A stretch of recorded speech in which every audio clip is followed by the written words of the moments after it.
Hello everybody, welcome to ज़ैनित गुरु। आज हम पढ़ेंगे फॉर्म्स ऑफ पावर शेयरिंग। तो पावर शेयरिंग के नाम से आपको पता चला कुछ चीज़ें शेयर करना, यानी पावर को शेयर करना। ये आपके माइंड में आ रहा ही होगा कि पावर शेयरिंग के नाम से पता चला है पावर शेयरिंग है कुछ, हम इसको बोल सकते हैं कि फेडरल स्ट्रक्चर टाइप का, कि फेडरेशन टाइप जैसे पावर को शेयर करना।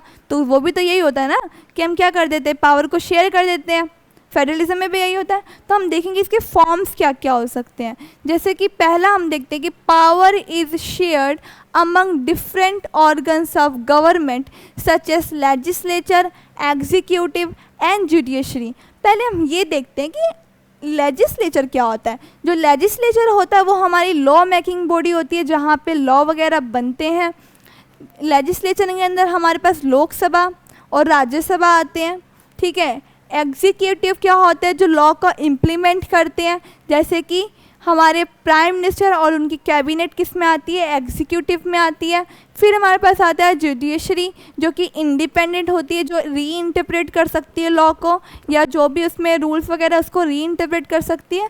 तो ये देखते हैं कि this is called horizontal distribution of power because it allows different organs of government placed at the same level to exercise different powers.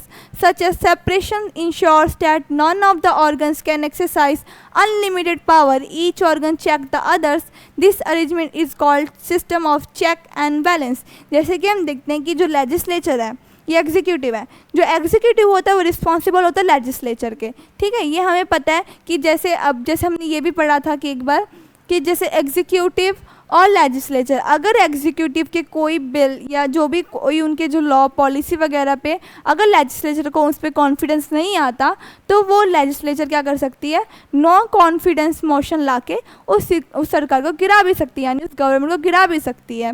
तो ये भी हमने पढ़ा था कि जैसे जुडिशरी क्या करता है, उन जो जुडिशरी होता है और जो लेजिस्लेचर एग्जीक्यूटिव होते हैं, ये सारे क्या होते हैं, सबके पास सेम लेवल होते हैं पावर को एक्सरसाइज करने के। लेकिन जो सुप्रीम कोर्ट यानी जो जुडिशरी होता है वो क्या होता है, एक इंडिपेंडेंट बॉडी होता है, ठीक है। इस पर कोई और इन्फ्लुएंस नहीं कर सकता या कोई प्रेशराइज नहीं कर सकता इनको, कोई भी इनके जजेस को कोई भी पॉलिसी जो भी इंटरप्रेट करने के लिए या उनके कोई डिसीजन वगैरह में।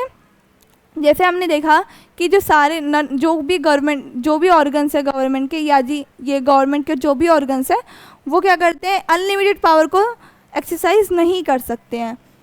और हर एक ऑर्गन क्या करता है, चेक्स करता है, मतलब चेक एंड बैलेंस बना के रखता है। तो इसे ही हम क्या बोलते हैं, चेक एंड बैलेंस। अब हमारा सेकंड आता है कि power can be shared among government at different levels. यानी जो पावर है वो जो गवर्नमेंट के अंदर डिफरेंट लेवल पे डिफरेंट लेवल पे क्या होती है, शेयर्ड होती है। जैसे कि देखते हैं, a general government for the entire country and government the provincial और regional level which is called the federal government. यानी फेडरल गवर्नमेंट की बात करें, जैसे पावर लेवल पे यानी स्टेट और सेंटर की बात करें, जैसे सेंट्रल लेवल पे जो होती है, जैसे हमारी 3 लिस्ट बने हुए हैं, हमारे क्या है 3 लिस्ट है कॉन्स्टिट्यूशन में। एक वो हमारे पास आती है यूनियन लिस्ट, ठीक है। दूसरा आता है हमारा स्टेट लिस्ट, और फिर आता है हमारा कॉन्करेंट लिस्ट। अब जो यूनियन लिस्ट में जो सब्जेक्ट्स होते हैं यानी डिफेंस वगैरह, इन सब के लिए जो लॉ बनाती है, यानी जो भी पॉलिसी वगैरह जो भी इस पर करना होगा डिसीजन वगैरह, वो कौन करता है, सेंट्रल गवर्नमेंट करती है। और जो स्टेट होती है, स्टेट लिस्ट होता है, उस पर कौन अपने पॉलिसी वगैरह बनाते हैं, वो हमारे बनाते हैं स्टेट गवर्नमेंट, ठीक है। और कॉन्करेंट पे क्या करते हैं, दोनों मिलके काम करते हैं। तो ये हम देख रहे हैं कि हमारा जो पावर जो वो शेयर किया गया डिफरेंट लेवल्स ऑफ गवर्नमेंट के अंदर, ठीक है। अब हम देखते हैं कि पावर में be shared among different social groups such as religious and linguistic groups. जैसे कि हम देखते हैं community government in Belgium is a good example of this arrangement. This method is use to give minority communities as a fair share of power.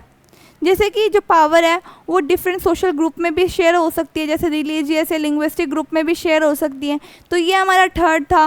Fourth हम देखते हैं कि power sharing arrangement can also be seen in the way political parties, pressure groups and movement control और influence those in power.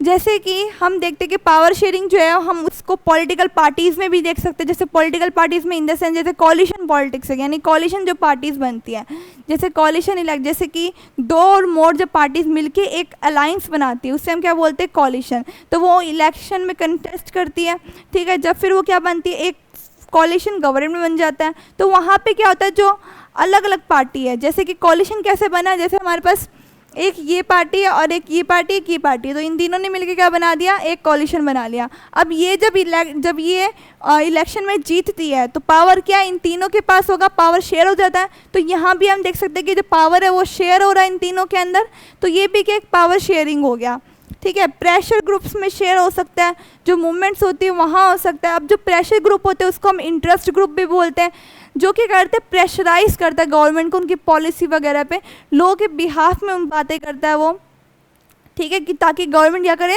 सही decision ले, ठीक है, policy सही लाए। तो ये हमने पढ़ा कि जब 2 और more parties form an alliance to contest election, if they get elected they form coalition government then share power। तो ये हमने टोटल पूरा क्या पढ़ा, हमने पावर शेयरिंग के बारे में। पावर शेयरिंग मतलब जब हम पावर को डिवाइड कर देते हैं, ठीक है, अलग अलग फैक्टर्स, मतलब अलग अलग ऑर्गेनाइजेशन बोल सकते हैं हम उसको। जैसे हमने ऑर्गेनाइजेशन में भी पढ़ा, सिविल ग्रुप, सिविल सोसाइटी बोल रही हूँ, प्रेशर ग्रुप्स के बारे में, ठीक है। तो ये सब के अलग अलग पावर को शेयर कर दिया। दूसरा हम देखते हैं ऑर्गेनाइजेशन, जैसे ऑर्गन्स में पावर शेयर हुआ, जैसे कि लेजिस्लेचर, एग्जीक्यूटिव, जुडिशरी के अंदर। फिर हम देखते हैं जो पावर है वो शेयर हुआ गवर्नमेंट के लेवल पे, डिफरेंट लेवल पे, जैसे कि सेंट्रल लेवल पे और स्टेट लेवल पे। और फिर देखते हैं हम लोकल सेल्फ गवर्नमेंट, यानी लोकल लेवल पे भी पावर क्या होती है, शेयर होती है। जैसे कि पंचायती राज में जो सरपंच होते हैं उनके पर पावर होती है, म्यूनिसपैलिटीज़, तो वो भी क्या हमने ये पढ़ा कि वहाँ पे डिफरेंट लेवल पे पावर शेयर हो सकती है। दूसरा हमने देखा सोशल ग्रुप्स या रिलीजियस लिंग्विस्टिक ग्रुप में भी हो सकती है। जैसे बेल्जियम का एग्जांपल है कम्युनिटी गवर्नमेंट, वहाँ पे भी क्या एक जो पावर है वो शेयर हो रखी है रिलीजियस और लिंग्विस्टिक ग्रुप के अकॉर्डिंग। तो हमने देखा फोर्थ वाला हमारा ये है कि जो पावर शेयरिंग हो रही है वो कैन ऑल्सो भी in the way political parties में भी हो सकती है। जैसे कॉलिशन पॉलिटिक्स है, कॉलिशन जो इलेक्शन, कॉलिशन गवर्नमेंट जो बनती है उसके अंदर जो मैंने आपको बताया अभी कि जो पॉलिटिकल 3-4 पॉलिटिकल पार्टीज़ जब मेजोरिटी गेन नहीं कर पाती जब इलेक्शन के अंदर, तो वो क्या करती है, एक साथ मिलके एक अलायंस बना लेती है, फिर वो अपना कंटेस्ट करती है इलेक्शन में, और जब वो जीत जाती है तो वो गवर्नमेंट बनाती है। जब वो गवर्नमेंट बनाती है तो उसके अंदर जो अलग अलग पॉलिटिकल पार्टीज़ होती है उनको वो पावर शेयर हो जाती है। तो यहाँ पे हमने देखा कि पावर शेयरिंग का कंसेप्ट समझा कि बेसिकली देखो कॉन्क्लूजन में देखें, कंक्लूड करें तो इसको पावर शेयरिंग बेसिकली मीन्स कि हम अगर पावर को डिवाइड कर दें, यानी डिवाइड कर देंगे अलग अलग चीज़ में पावर शेयरिंग को, तो इससे क्या होगा, एक तो मिसयूज़ ऑफ पावर नहीं होगा, कोई एक जो रूल है यानी जो एक जिसके पास एक सिर्फ एक के पास पावर है वो क्या होगा, डोमिनेंट नहीं करेगा। तो इससे क्या होगा, पावर शेयरिंग से क्या होता है, डेमोक्रेसी भी बनी रहती है और हमारा इंस्टीट्यूशन जो है वो अच्छे से वर्क कर पाता है, एडमिनिस्ट्रेशन अच्छे से वर्क कर पाता है, ठीक है, इससे डोमिनेंस नहीं हो पाता है। Thank you for watching and subscribe my channel.